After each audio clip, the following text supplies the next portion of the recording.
नमस्कार दोस्तों, welcome to PK classes. दोस्तों आज मैं आपके लिए stages of combustion in CI engine में कंबस्टन के दौरान कौन कौन सी स्टेजेस होती हैं इसके बारे में समझेंगे। Ignition delay period, period of uncontrolled combustion, period of controlled combustion and after burning. These four stages found during combustion of fuel in CI engine.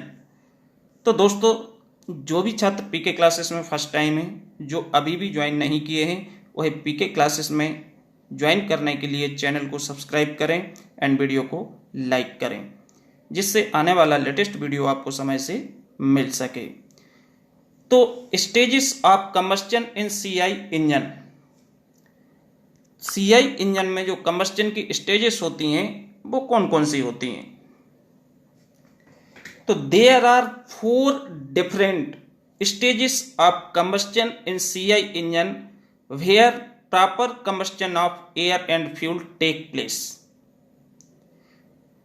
Compression ignition engine के अंदर 4 स्टेजेस होती हैं जिसके कारण हमारा एयर एंड फ्यूल का proper दहन हो, प्रॉपर कंबस्टन हो। These stages are ignition delay period, period of uncontrolled combustion, period of controlled combustion and after burning। तो दोस्तों ये 4 स्टेजेस हैं जो कि हमारे सीआई इंजन में होती हैं कंबस्टन में। तो जिसमें इसको हम ग्राफ के थ्रू समझेंगे। जैसे कि आपको मालूम है कि हमारे जो स्ट्रोक होते हैं, हम इंजन्स के स्ट्रोक की बात करें तो suction, compression, expansion and exhaust, ये 4 प्रोसेस आप जानते हो, सक्शन, कंप्रेशन, एक्सपांशन, एग्जॉस्ट। अब यहीं से हम स्टार्ट करेंगे। जैसे कि ये ग्राफ है जिसमें प्रेशर एंड क्रैंक एंगल के बीच में ग्राफ ड्रा किया गया है। वर्टिकल एक्सिस भी represent pressure and on horizontal axis crank angle theta. ठीक, अब इसमें सबसे पहले आपको मालूम है जो सक्शन होता है, सक्शन में सीआई इंजन में क्या होता है, एयर सक करती है। सिलेंडर में क्या होता है, एयर सक करती है। सक्शन के बाद जैसे कंप्रेशन स्ट्रोक आता है तो सक्शन में जो हमारी पिस्टन का मूवमेंट होता है वो टॉप से कहाँ की ओर होता है, बॉटम की ओर होता है, टीडीसी टू बीडीसी। मतलब यदि हम इस डायग्राम में समझें तो ये टीडीसी से बीडीसी मतलब किस ओर जाएगा, लेफ्ट की ओर। ठीक, तो जैसे सक्शन में एयर आती है इसके बाद आता है क्या, कंप्रेशन। तो कंप्रेशन स्ट्रोक में जो एयर होती है वो क्या होती है, कंप्रेस होती है, सभी को मालूम है। तो जब कंप्रेस होती है तो क्या होता है, प्रेशर इंक्रीज होता है, प्रेशर इंक्रीज होता है क्योंकि कंप्रेशन प्रोसेस है। तो ये जो ग्राफ है, इस ग्राफ में सबसे पहले जो पॉइंट ए है, point A represent fuel injection start, means this point A से क्या होता है, फ्यूल इंजेक्शन स्टार्ट होता है और ये हमारा कंप्रेशन स्ट्रोक है जो कि रनिंग में होता है, कंप्रेशन हमारा चलता है। तो कंप्रेशन में जैसे हमारा इस पॉइंट से फ्यूल इंजेक्शन स्टार्ट होगा तो फ्यूल इंजेक्शन स्टार्ट होने के बाद हमारा क्या होगा, कंप्रेशन स्ट्रोक एंड की ओर जाएगा, टीडीसी की ओर मूव कर रही पिस्टन, तो प्रेशर बढ़ता जाएगा और हम पहुंचेंगे पॉइंट बी। तो पॉइंट बी जो है ये स्टार्ट ऑफ कंबस्टन है, स्टार्ट ऑफ कंबस्टन। तो ए एंड बी के बीच का जो गैप होता है इसको हम क्या बोलते हैं, डिले पीरियड। क्योंकि जब फ्यूल इंजेक्शन स्टार्ट हो रहा है इस पॉइंट पे ए पे तो जलना चाहिए, लेकिन नहीं, ए से बी तक प्रेशर तो इंक्रीज हो रहा है, लेकिन हम जैसे सेकंड स्टेज में पहुंचते हैं तो इसमें हमारा क्या हो रहा है, ए से बी, तो बी पॉइंट है वो रिप्रेजेंट किसको करता है, स्टार्ट ऑफ कंबस्टन। इस पॉइंट से, इस बिंदु से हमारा जो कंबस्टन है वो क्या होता है, स्टार्ट होता है। तो इसके बीच में जो डिफरेंस आता है, टाइम इंटरवल होता है, इस टाइम इंटरवल को हम क्या करते हैं, बोलते हैं डिले पीरियड।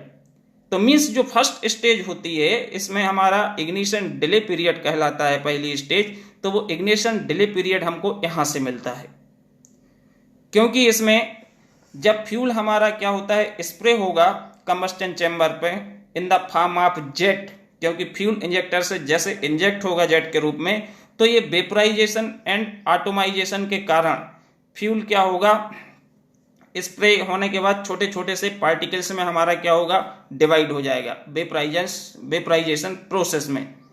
एंड जैसे हमारा फ्यूल गर्म होगा और फ्यूल का टेम्परेचर जो है ये इग्निशन टेम्परेचर तक पहुंचेगा, तो ये हमारा फ्यूल क्या होगा, जलेगा। तो जलेगा तो जो डिले पीरियड में जो हमारा फ्यूल आ गया था ए से बी के बीच में, ये फ्यूल जलेगा अचानक से, तो क्या होगा, सडनली हमारा प्रेशर इंक्रीज होगा कहां तक, पॉइंट सी तक, जो कि हमारा मैक्सिमम प्रेशर बढ़ जाएगा पॉइंट सी तक। तो जो पॉइंट बी और सी है, बी से सी की जो प्रोसेस होती है ये हमारी कहलाती है अनकंट्रोल्ड कंबस्टन। वह टाइम, वह समय जहां पे हमारी जो कंबस्टन प्रोसेस है वो क्या होती है, अनकंट्रोल्ड होती है, क्योंकि डिले पीरियड में जो हमारा डिले के कारण जो फ्यूल स्टोर हो गया था, आ गया था सिलेंडर में, वो फ्लेम के रूप में क्या होगा, बर्न होगा तो अचानक से प्रेशर हमारा इंक्रीज होगा बी से सी तक हमारा प्रेशर इंक्रीज होगा, करस्पॉन्डिंग टेम्परेचर, क्योंकि कंप्रेशन स्ट्रोक था तो टेम्परेचर भी इंक्रीज हो रहा है और प्रेशर भी इंक्रीज हो रहा है। तो बी सी जो कहलाती है, बी और सी जो है ये हमारी प्रोसेस कौन सी होती है, अनकंट्रोल्ड कंबस्टन, क्योंकि यहां पे कंबस्टन को हम कंट्रोल नहीं कर सकते, तो इसको हम क्या बोलते हैं, अनकंट्रोल्ड कंबस्टन। अब जैसे हमारा डिले पीरियड वाला जो हमारा फ्यूल था ये हमारा बर्न हो चुका होगा, तो इसके बाद हमारा जो फ्यूल इंजेक्टर से जितना स्प्रे होगा, जैसे स्प्रे होगा तुरंत बर्न होता जाएगा। तो जो सी से डी तक होता है, यहां पे जो कंबस्टन स्टेज होती है इसको बोलते हैं कंट्रोल्ड स्टेज, क्योंकि जैसे आपका फ्यूल इंजेक्टर इंजेक्ट कर रहा है सिलेंडर के अंदर, स्प्रे कर रहा है, वो जलता जा रहा है, क्योंकि यहां कोई डिले तो हो नहीं रहा है। तो यहां पे जो स्टेज बनेगी वो हमारी क्या होगी, कंट्रोल्ड पीरियड। मींस इस पीरियड के दौरान कंट्रोल्ड कंबस्टन होता है और इसमें जो पॉइंट डी मिलता है यहां पर होता है मैक्सिमम प्रेशर। कंबस्टन के दौरान जो अधिकतम दाब होगा, मैक्सिमम प्रेशर होगा, this pressure we get at point D, हमें पॉइंट डी पे मैक्सिमम प्रेशर मिलता है। इसके बाद हमारा क्या होता है, एक्सपांसन स्टार्ट हो जाएगा। तो जैसे हमारा एक्सपांसन स्टार्ट होता है, तो एक्सपांसन में आपको मालूम है, due to expansion its pressure reduce, pressure का ग्राफ कहां की ओर जा रहा है, नीचे की ओर जा रहा है, क्योंकि एक्सपांसन होगा तो प्रेशर क्या होगा, घटेगा। जैसे कि आपको इस डायग्राम में डी के बाद हमारा ग्राफ है जो नीचे की ओर मूव हो रहा है, तो इसमें प्रेशर क्या हो रहा है, डिक्रीज हो रहा है।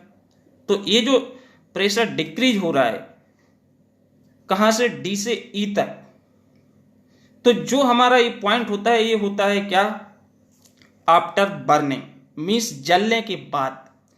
जलने के बाद क्या होगा, जैसे हमारा फ्यूल का कंबस्टन हो गया, जलने के बाद क्या होता है, जो हीट होती है, गैसेस होती हैं इस सिलेंडर में एक्सपेंड होती हैं कंबस्टन के बाद, तो एक्सपेंड होने के बाद क्या होता है, प्रेशर डिक्रीज होता है। लेकिन कुछ हमारी अनबर्न्ड पार्टिकल्स होते हैं जो नहीं जल पाते हैं, वो इस प्रोसेस के दौरान जलेंगे भी और इसमें हमारा एक्सपांसन में क्या हो रहा है, प्रेशर रिड्यूस भी हो रहा है। तो इसको हम बोलते हैं आफ्टर बर्निंग प्रोसेस कहलाती है। तो ये जो हमारे 4 स्टेज हैं, ये हमारे pressure versus crank angle theta, इसके बीच में जो हम ग्राफ ड्रा करते हैं, इस ग्राफ से हम समझते हैं कि सबसे पहले जो फ्यूल इंजेक्शन जहां से स्टार्ट हो रहा है, लेकिन जहां से कंबस्टन स्टार्ट हो रहा है, इसके बीच में जितना समय लगा दैट इज डिले पीरियड। उसको हम किस नाम से इंडिकेट करते हैं, डिले पीरियड के बीच नेम से इंडिकेट करते हैं। और इसमें जो डिले पीरियड है उसको हम एक्सप्लेन कर सकते हैं, the time interval between the starting of the fuel injection and the beginning of the combustion, means starting of the fuel injection and beginning of the combustion. ये जो टाइम इंटरवल होता है इसको हम क्या बोलते हैं, डिले पीरियड, यही कहलाता है डिले पीरियड। तो दोस्तों जैसे कि इस ग्राफ में आपको सेंटर पे वर्टिकल लाइन जो रेड कलर की दिखाई है, ये हमारा प्रेशर को रिप्रेजेंट कर रहा है। एक साइड हमने कंप्रेशन को रिप्रेजेंट किया है, एक साइड हमने एक्सपांसन को रिप्रेजेंट किया है। तो हमें मालूम है कंप्रेशन में जो एयर आती है सक्शन स्ट्रोक में, वो कंप्रेशन स्ट्रोक के दौरान कंप्रेस होती है, और इसके बाद फ्यूल इंजेक्शन स्टार्ट होगा और इसके बाद कुछ देर बाद जलेगा, तो जो टाइम इंटरवल है between the starting of fuel injection and beginning of combustion, that is called delay period. अब इसमें सभी पॉइंट्स को हमने थ्योरेटिकली रिप्रेजेंट किया है, कौन सा पॉइंट किसको रिप्रेजेंट कर रहा है, किसको शो कर रहा है इस डायग्राम में, इसमें हम देख सकते हैं। यदि हमारा कंबस्टन नहीं होता है तो बी के बाद हमारा ग्राफ इस तरह से एक्सपांशन में नीचे की ओर जाएगा, क्योंकि प्रेशर बढ़ेगा नहीं, फ्यूल जल नहीं रहा है। तो ये रिप्रेजेंट करते हैं, जो डॉट डॉट हिडन लाइन में दिखाई है, ये नॉन फायरिंग या मोटरिंग प्रोसेस को बताता है, जो बीच में ग्राफ है।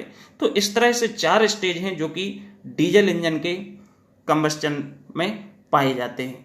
ओके दोस्तों, वीडियो पसंद आया तो चैनल को जरूर सब्सक्राइब करें एंड वीडियो को लाइक करें। Thank you.